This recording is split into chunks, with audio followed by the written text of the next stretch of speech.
Now, the spring meetings of the boards of governors of the International Monetary Fund and the World Bank Group scheduled for next week bring together central bankers, ministers of finance and development, parliamentarians, private sector executives, representatives from civil society organizations and academics to discuss issues of global concerns, including the World Economic Outlook, poverty eradication, economic development, and effectiveness.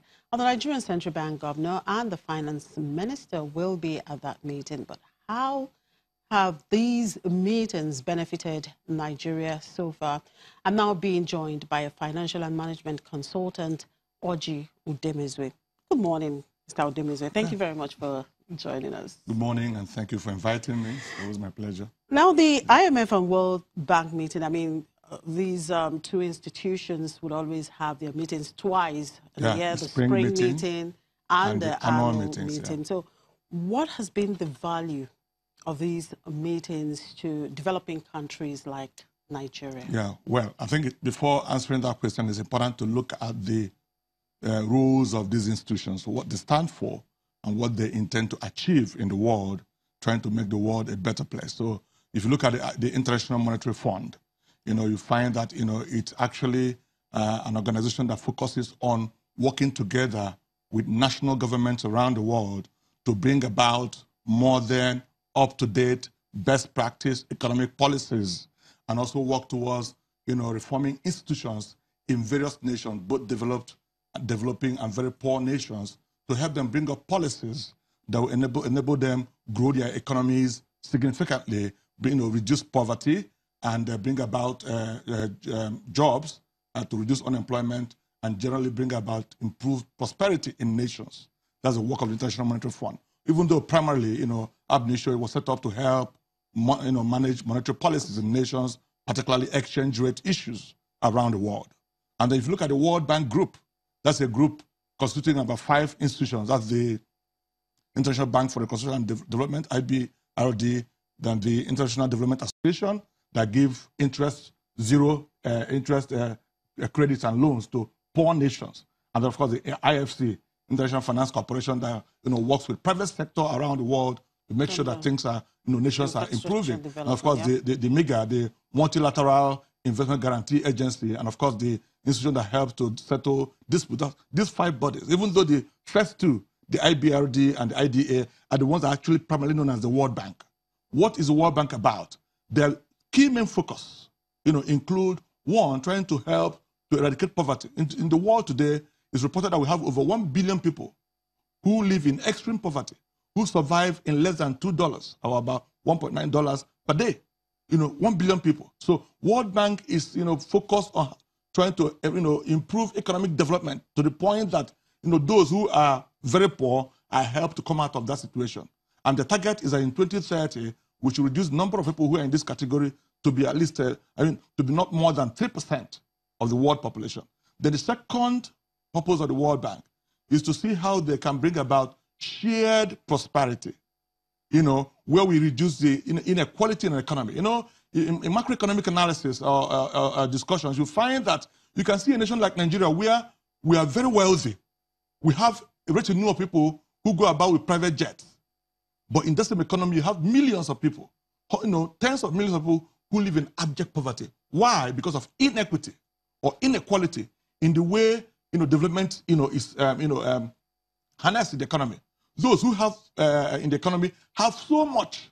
They are so wealthy, overflowing, having billions of dollars in foreign accounts.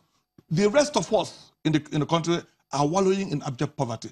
That's a major abnormality in the economy. It's a major irregularity. So the World Bank's purpose is to see through education, healthcare, and several other projects they undergo to help bridge this gap in economic development. So that's the major goal. So you find that these 2 bodies, who are actually part of the system of the United Nations, are, have similar functions, but clearly defined, missions and goals to help improve the way the economies of the world run. So now, having said this, what does Nigeria stand to gain or benefit from these meetings?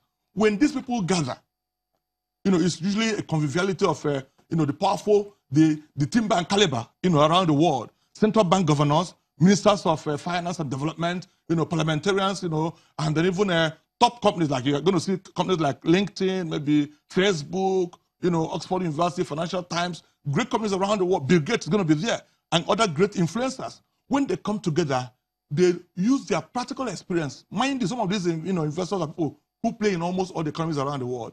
So they have an helicopter view about almost every economy. So when they come, they look at the economic outlook, challenges around the world, key risks, key challenges, key opportunities around different economies, and they give you quality advice on the best practice, the best way to run your economy to bring about inclusive and sustainable economic growth and development. Okay, that brings me to perhaps my next questions. Yes, several times we've heard the World Bank, the IMF give different advice to Nigeria on how to restructure our economy. Now, do you think the government, takes some of these recommendations from these institutions seriously? Well, in the past decades, Nigeria has been very, not just Nigeria, many economies around the world have been somewhat suspicious, particularly about IMF policy recommendations. Based on what I have said earlier, IMF comes in usually to rescue nations when they have, deficit financing issues, when they have balance of payment crisis, when they have, foreign exchange issues, So when you go to them, because usually member countries, there are about 189 countries who subscribe to the International Monetary Fund.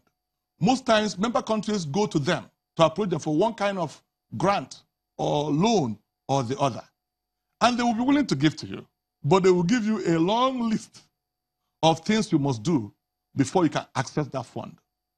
Like, when Nigeria, some 2 years ago, a year or 2 ago, when we went going to raise money from them to fund our budget, they gave us a number of things we must do.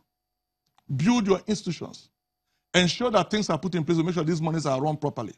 How do you want to come and borrow to us at a particular rate when your interest rate is not yet well managed, when you are still wasting money, selling money at some very crazy rate for a group of people in the economy, while the rest get it almost at double. So we can't, give out money at this condition. So they ask you to go and put things in order before you can come back to borrow. So when they do that, nations who are skeptical about those recommendations or who are not yet properly positioned to take those steps, to do the important reforms recommended by IMF, to enable them access the fund. So they see those policies as harsh. And they tell you, IMF wants to destroy our economy, because we want to go and access money for them. So some will say, we wouldn't need them anymore. But at the end of the day, you find that IMF being, the global R&D, Research and Development Center for the global economy, you find that they have, very deep, in-depth, and well-researched knowledge about many economies and how things work. Yes, give it to us. Also give a room that sometimes their policies may not be quite adaptable in your own economy. But what that entails is that when they give you an advice, you must take it seriously. Call your brains in your economy. Call the economists, the financial experts, the academia, the academics, the professors, and so on. Call them and to sit together to see how to harmonize those policies to adapt them to our own local condition. But most times what we do is to, out of fear, claim that IMF wants to destroy our economy. And even many of our very well-known economists have had arguments several times that IMF policies for Nigeria are always geared towards killing us. That's quite unfortunate.